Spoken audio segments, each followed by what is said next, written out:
हिमाचल प्रदेश के राज्यपाल श्रीमान देवव्रत आचार्य जी,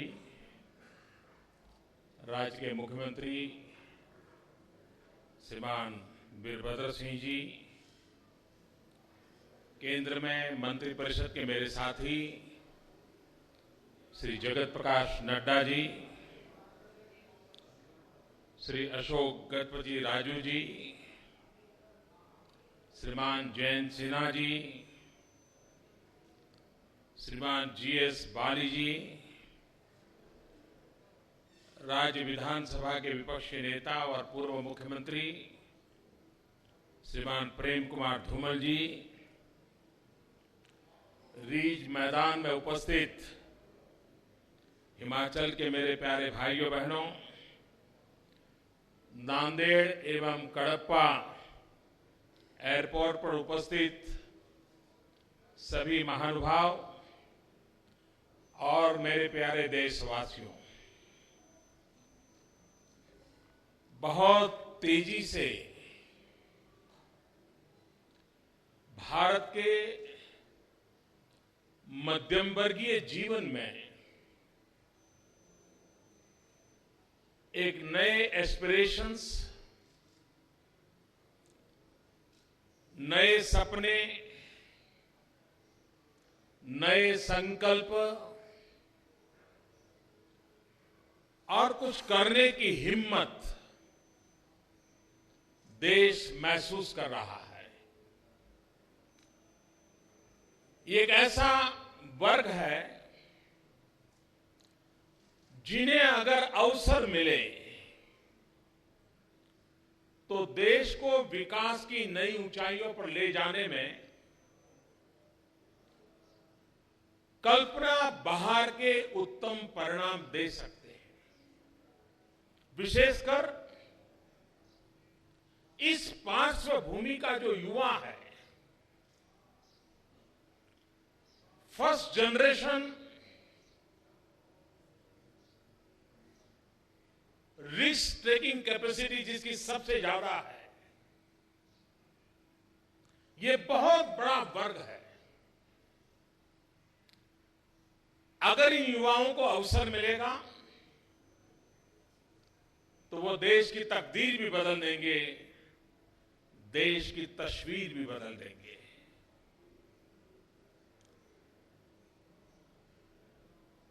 पूरा विश्व ये मानता है कि भारत में हवाई यात्रा के लिए, एविएशन फील्ड के लिए विश्व में सबसे ज्यादा अवसर कहीं है तो भारत में है।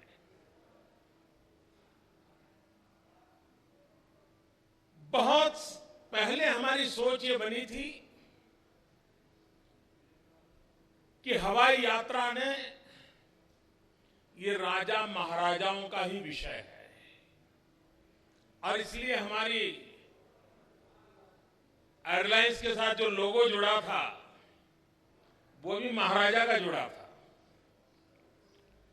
और जब अटल जी की सरकार थी तो हमारे रूडी जी एविएशन मिनिस्ट्री में थे, तो मैंने एक दिन, तब तो मैं तो पार्टी का काम करता था, यहां हिमाचल में रहता था, तो मैं एक बार उनसे मिला। मैंने कहा, भाई क्या ये लोगो नहीं बदल सकते क्या? तो क्या? मैंने कहा, इससे लग रहा है कि हवाई जहाज और हवाई यात्रा ये एक ही वर्ग के लोगों के लिए है। तो उन्होंने कहा, क्या करें? मैंने कहा, कुछ मत करिए, कार्टूनिस्ट लक्ष्मण का जो कॉमन मैन है उसी लोगों में लगा दीजिए, उसकी परमिशन ले लीजिए। और मुझे खुशी है कि अटल जी की सरकार के समय उस कॉमन मैन को भी समावेश किया गया था। उस समय, जबकि मैं राजनीति में किसी पद पर नहीं था, मैं एक संगठन का काम करता था, लेकिन उस समय मेरे समझ में आता था कि ये जो सोच है राजा महाराजों वाला लोगों के साथ जुड़ी हुई, उसको बदलना है।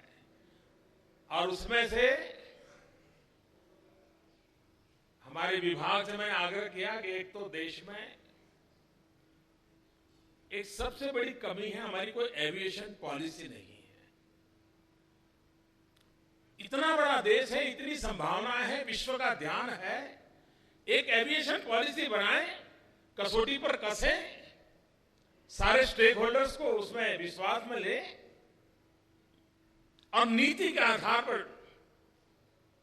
इसके एक्सपांशन की एक डिजाइन तैयार करें। मुझे खुशी है कि आजादी के बाद पहली बार देश में एविएशन पॉलिसी बनाने का सौभाग्य हमारी सरकार को मिला। और उस समय मैंने पहली मीटिंग में कहा था कि एविएशन को मैं किस रूप में देखता हूं। हमारे देश में गरीब व्यक्ति की एक पहचान है, वो हवाई चप्पल पहनता है। और मैंने उस मीटिंग में कहा था कि मैं चाहता हूं कि हवाई जहाज में हवाई चप्पल वाले लोग दिखाई दे। और आज ये संभव हो रहा है। आज शिमला और दिल्ली को हवाई यात्रा से, नांदेड़ और हैदराबाद को, हैदराबाद और कडप्पा को, हमारे अशोक गजपति राजू जी इसके मिनिस्टर हैं, वो आंध्र से हैं, तो कडप्पा से जुड़ने का आनंद उनका विशेष है। हमारे नड्डा जी यहां है, वो हिमाचल के हैं, शिमला का जुड़ने का आनंद उनको विशेष है। और मैं दिल्ली से आया हूं तो मुझे और ज्यादा आनंद है।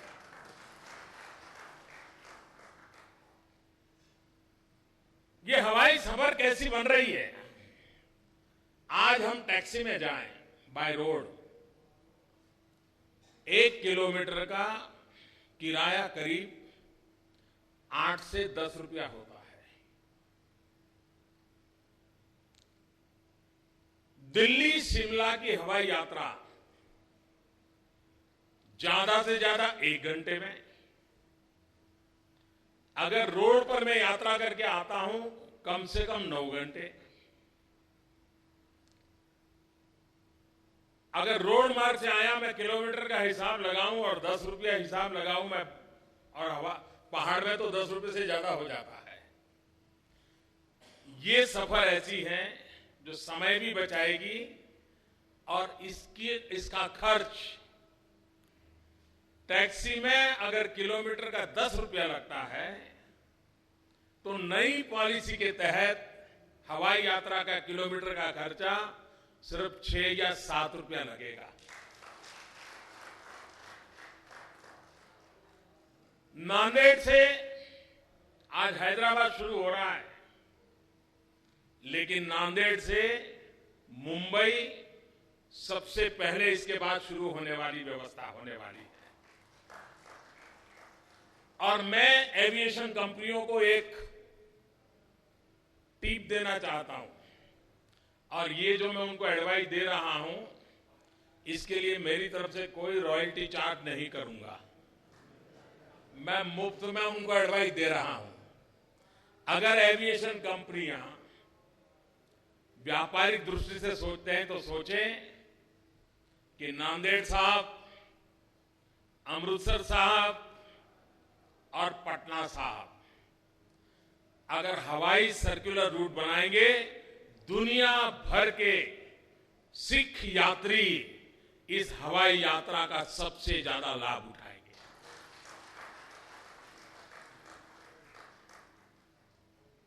बहुत कम लोगों को मालूम होगा कि जब द्वितीय विश्व युद्ध हुआ तो ज्यादातर ईस्टर्न पार्ट में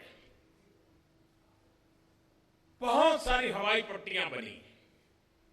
सीमावर्ती क्षेत्रों में भी बहुत सारी हवाई पट्टियां बनी, लेकिन कभी उसका अभी उपयोग नहीं हुआ है।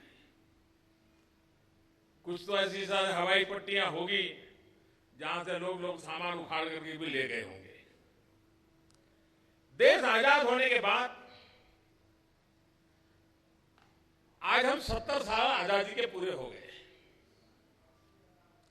लेकिन सिर्फ 70-75 ही एयरपोर्ट हैं जो कॉमर्शियल पर्पज के लिए काम आ रहे हैं।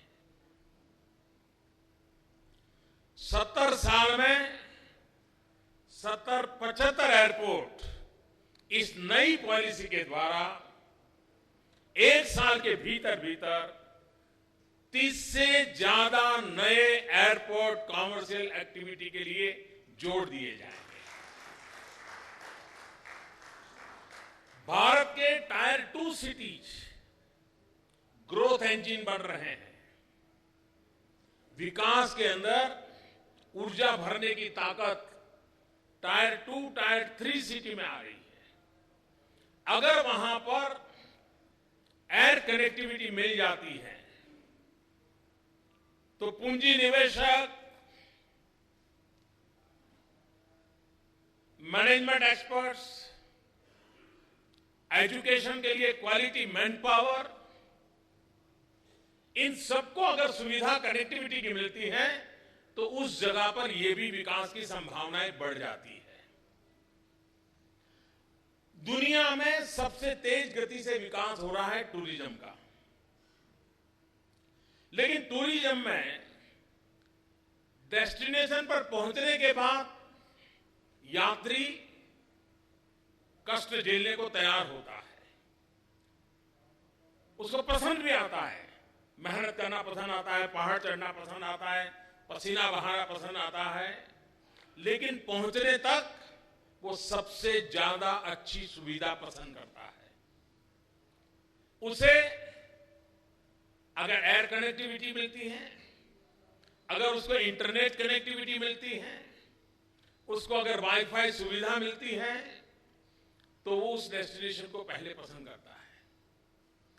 वहां जाने के बाद वो कष्ट झेलने को तैयार है, रिस्क लेने को तैयार है, लेकिन जाने और आने की सुविधा वो पहली पसंद करता है। शिमला में ये व्यवस्था अब फिर से आरंभ हो रही है। बहुत सालों तक ये अटका पड़ा रहा।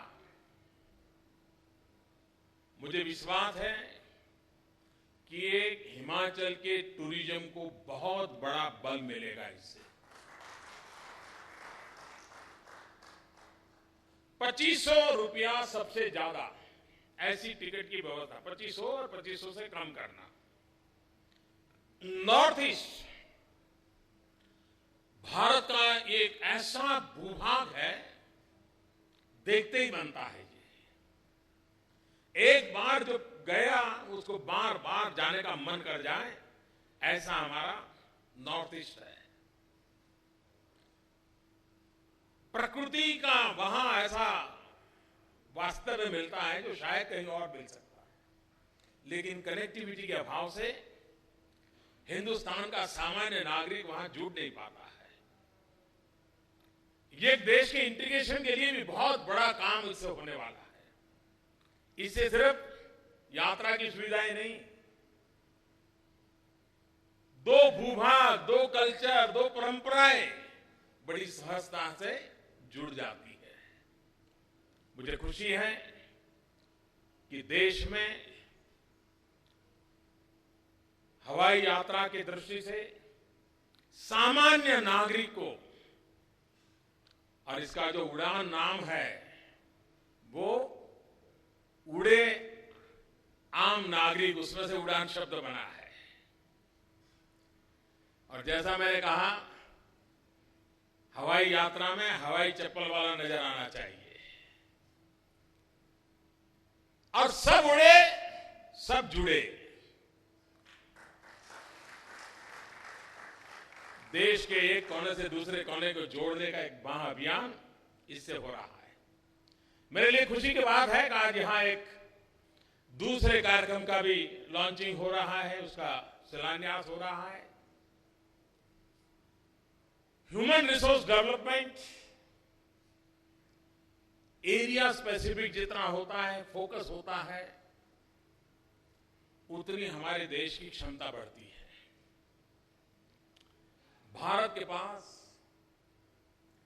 हाइड्रो पावर के लिए बहुत संभावनाएं हैं। अनुमानित कल्पना है कि करीब करीब 1.5 लाख से ज्यादा मेगावाट बिजली हम हाइड्रो से कर सकते हैं। उसके लिए ह्यूमन रिसोर्स चाहिए, मैन पावर चाहिए, और उसके लिए डेडिकेटेड इंस्टीट्यूशंस चाहिए। हिमाचल प्रदेश और पूरा हिमालयन बेल्ट, जम्मू कश्मीर से लेकर के पूरा, वहां पर हाइड्रो पावर प्रोजेक्ट की बहुत संभावना है। अगर यहां के नौजवानों को हाइड्रो से संबंधित इंजीनियरिंग की शिक्षा मिलती है, स्पेशलाइज सब्जेक्ट उनके तैयार होते हैं, मैं समझता हूं ये बहुत बड़ी सेवा होगी। और इसलिए वहां मैकेनिकल इंजीनियरिंग बाकी सारे विषय भी होंगे, लेकिन स्पेशल फोकस हाइड्रो पावर से संबंधित होगा। उसके शिक्षा का एक बहुत बड़ा काम बिलासपुर में होने वाला है। उसके शिलान्यास का आज अवसर मुझे मिला है। मैं हिमाचल वासियों को और देश की युवा पीढ़ी को ये नजराना देते हुए बड़ा गर्व अनुभव कर रहा हूं। और एक प्रकार से आज देश हिमाचल की धरती से एयर पावर का भी अनुभव कर रहा है और हाइड्रो पावर का भी अनुभव कर रहा है। वायु शक्ति और जल शक्ति राष्ट्र के विकास के अंदर बहुत बड़ी ताकत बनते हैं। और जो हम न्यू इंडिया का सपना देख रहे हैं, जिसमें जन धन का सामर्थ्य है, वन धन का सामर्थ्य है, जल धन का भी उतना ही सामर्थ्य है, उस सामर्थ्य को लेकर के हमें आगे बढ़ना है। मैं फिर एक बार भारत सरकार के इस विभाग को, एविएशन डिपार्टमेंट को, उनके सभी अधिकारियों को, उनके श्रीमान मंत्री श्री और उनके नेतृत्व को हृदय से बहुत बहुत बधाई देता हूं कि बहुत ही महत्वाकांक्षी ये योजना का आज आरंभ हो रहा है, जो बहुत ही कम समय में हिंदुस्तान के नए ग्रोथ सेंटर की हवाई उड़ान भरने की ताकत उससे मिलने वाली है।